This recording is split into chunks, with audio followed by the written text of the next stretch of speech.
Thank you once again, Willie. I have the singular honor now to introduce a person that I've known, the first person I knew in Bradford when I came to Bradford in 2001.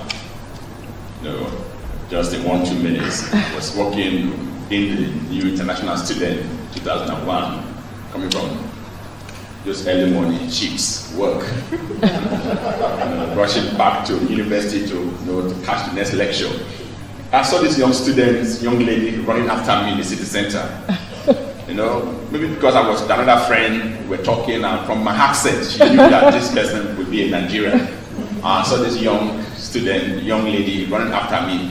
And young lady, and I said, yes. Then she said, you need to meet my mother, And I said, why? You need to get in touch with my mom. And from that, I was able to meet our next speaker. She was then, of course, she's still a professor. She was then doctor, now a professor. Professor Yudi Ajibong, for a professor now. She was the chair. Then I was to know her because of her role as the chair of the Nigerian community, association in Bradford as at then, and she's been a mother every time we go to her house, and we, as international students, as Nigerian students and international students, we get the best of me, from a mother. She coordinated my wedding. She was the person that organized all my wedding when I married here in 2005, and she remained a mother to us in Bradford. Anytime we see her, I see her. She's always here for us. So I want to welcome the Pro Vice Chancellor of the University of Bradford, Pro Vice Chancellor for Diversity, Inclusion, and Equality. Let's welcome Professor Yudi Ajibong.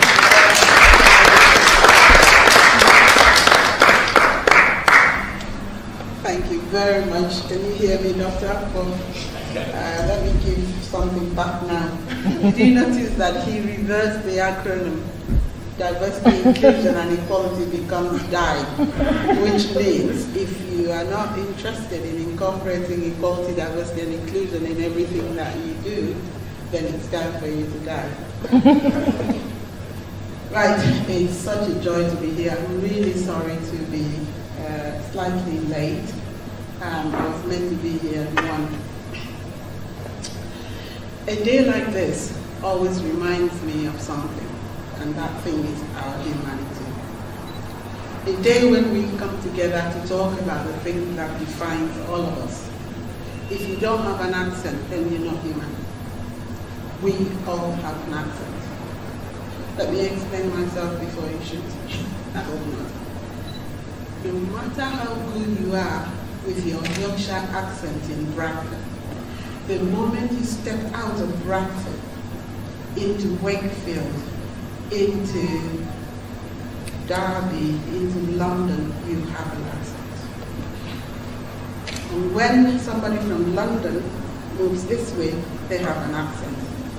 If you travel as far as I've done, all the way from Nigeria to study in Hull, my first experience was when somebody, you want to get on the bus? And I'm like, yes, and then I responded by saying, I want to get on the bus.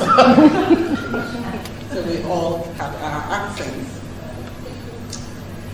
I'm here on behalf of the University of Bradford, and I really want to say that our value, our vision of being a world of inclusion and equality of opportunity where people can make a difference is one of the things that I'm most proud of. I am very proud of it because there is an acceptance that we come in different colors, with different accents, different genders, you name it. But the thing that we do very well, and we promise all our students, our staff, the community of the university, is that we will include you. If you're a mother, like I am, 4 children, came in from Nigeria, they were very young at the time, and then my children knew what it felt like to have a different accent.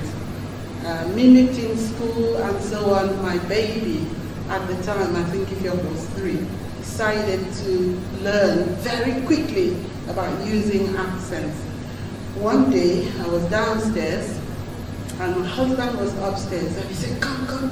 Ifeoma was talking to a friend on the phone, and she switched, and she was like, in it? Yeah, in it? And the father said, can you pick anything? She said, but we're not meant to be eavesdropping. He said, no, it's so fascinating. And he went, yeah, in it? Yeah, in it? What are you saying? Mom, get out, you can't eavesdrop. But the beauty was, as soon as she left the phone, she switched into the Nigerian accent at home. Seriously. And then I say to people, who would you reward? Is it that person that is so monocultural, or my daughter who was so bicultural in that situation, could switch, wanted friends to be happy, to be able to be part of where we are, and so on, and then wanting me to be comfortable because I had no idea what she meant. Yeah, tomorrow, in it? Okay. So that is the beauty of accents. There was a study done, there was a report looking at accent bias in Britain in 2020. And there are a few things from this report that I always remind myself. The fact that we all have accents, and that accents are important because they define who you are. I'm particularly proud of people who can switch. I look at a few comedians who can use any accent. I'm not very good at that. Maybe because I am very fixed in my identity. I celebrate my identity. And the first thing I did when I came into England about 100 years ago was to say, I want to be me. And being me means that you will listen carefully to pick what I say, because in turn I will listen carefully. I came as a PhD student, studying PhD in Hull, and I kid you not, I would sit in that supervision session with Professor Margaret Clark, and I leave the room thinking, what has she been talking about? But I was so determined, I was so patient, I wanted to listen and grasp everything that Margaret taught me. So I knew it was my responsibility to listen and learn, and that it was Margaret's responsibility to listen so that she can hear my response to this. And we learned over time. By the time we got into 1 month, 2 months of the interaction, we were both very comfortable with ourselves. And there was one day that Margaret started a conversation around learning from each other, patience, listening, and so on. And one of the things that both of us agreed was that if both of us had not been patient, we would never have succeeded. But we succeeded as a supervisor and a supervisee in that relationship. And I learned a lot from that experience. I take it everywhere I go. So one of the things that I want to mention today is that we are hoping and praying and working hard to introduce, protect accent for staff and students. Because I believe very much that my students have to learn how to listen, because I have an accent, they have an accent. So how do we as lecturers and students and people in support services work together to make it better for us? So we will be introducing and launching our PASS, Protect Accent for Staff and Students, very, very soon. Today was just an opportunity for me to tell you, and I believe very strongly that when you make a public declaration as I've made, then you can all hold me to account if for any reason it doesn't happen by the end of this year. So as part of Black History Month, we have made a commitment. And I will be inviting all of you to the launch of PASS, because I believe very strongly that there's something there about maintaining, protecting, preserving our accent as part of our identity. So on behalf of the University of Bradford, I'm so proud of Goody, and I wanted to keep this to the end. Goody may not have told you how all this started, but I am going to tell you before I go. Goody came to Bradford, stayed for a long time, and one day she met with me and said, I'd really like to do your master's in diversity management. To which I said, fine, Goody, come on, let's do it. Towards the end, I had never, and I have to really tell you, this is the truth, that I hadn't spent time looking at accent discrimination, accentism, or linguicism as a subject. I looked at racism, all the isms that you can think of. But when she approached me and said, I have got a topic for my cross-cultural communication module, I remember saying to her, what's that about? And she told me she spent the first hour just trying to convince me that as the person who is going to supervise this, you have to accept it. It wasn't, can I do it? It was, I have already started my literature review. And that's what I'm going to write on. And Goody, it was so good that you pushed us, because from that point, now Anita and I have got the privilege of supervising that PhD on accent discrimination. So it's such a joy to look at different ways that we could dehumanize people by mocking people's accents, and which means we actually dilute their identity and what make them significant. And what we're doing today is actually coming together to say we are humans. Our identity is tied to many things, and accent is one. I was told to keep it really short, and that's what I'm doing. Next time I'll tell you a little more about when you bridge people identity, including accent discrimination, what it does. Thank you ever so much for this opportunity. And hope.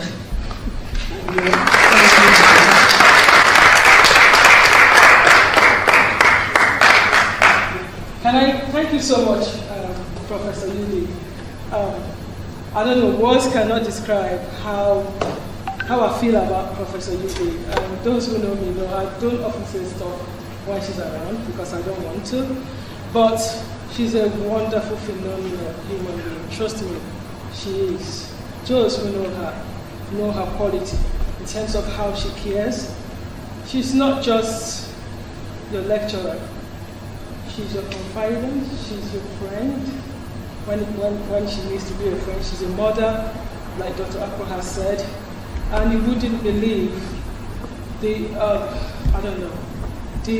level of care and how far she goes. She's humble, and my tongues are tied because I don't know if I'm talking my body, but Professor Archibong is someone you need to know in Bradford. She's just, I don't know, there are no words. Thank you so much. Thank you. Can I invite you to the podium again? I think you're going to introduce. Yeah, I think the speakers I could hear were really, really interesting. I went to school in Bradford about 40 years ago, and I've seen a lot of change. My mum was on the council.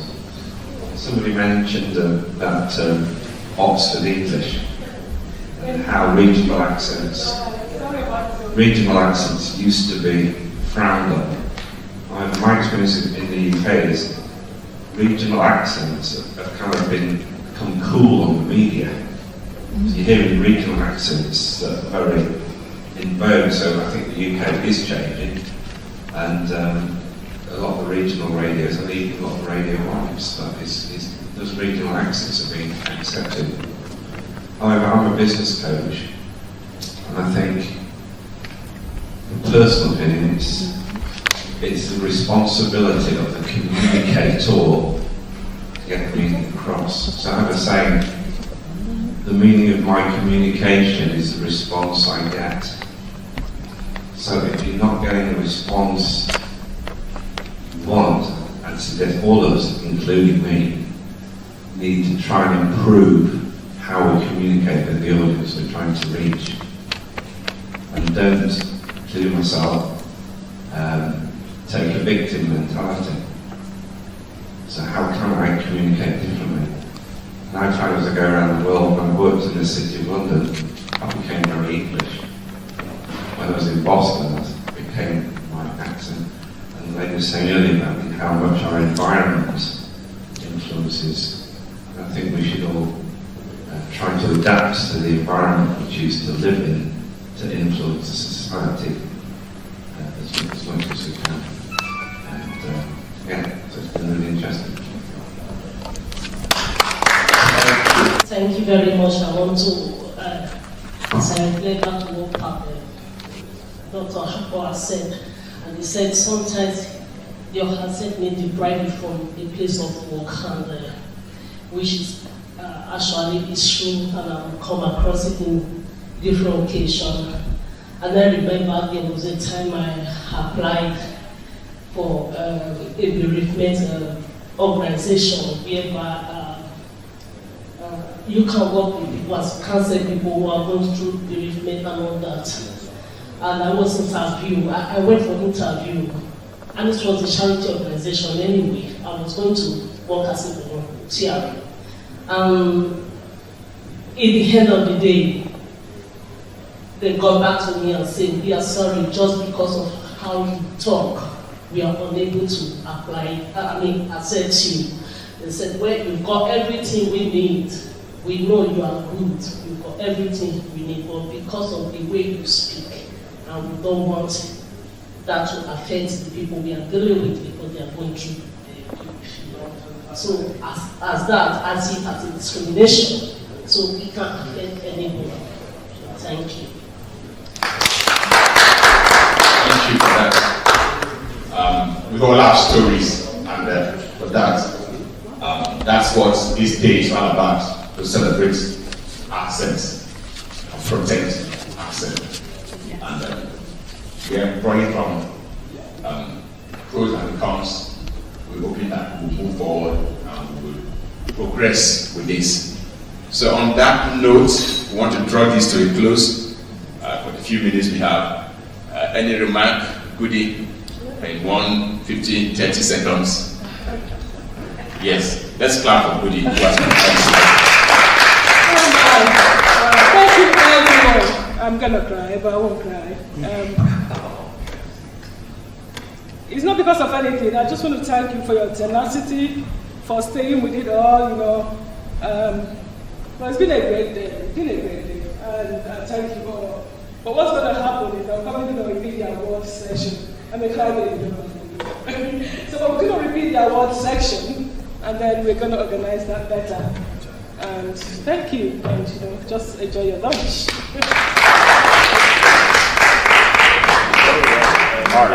We are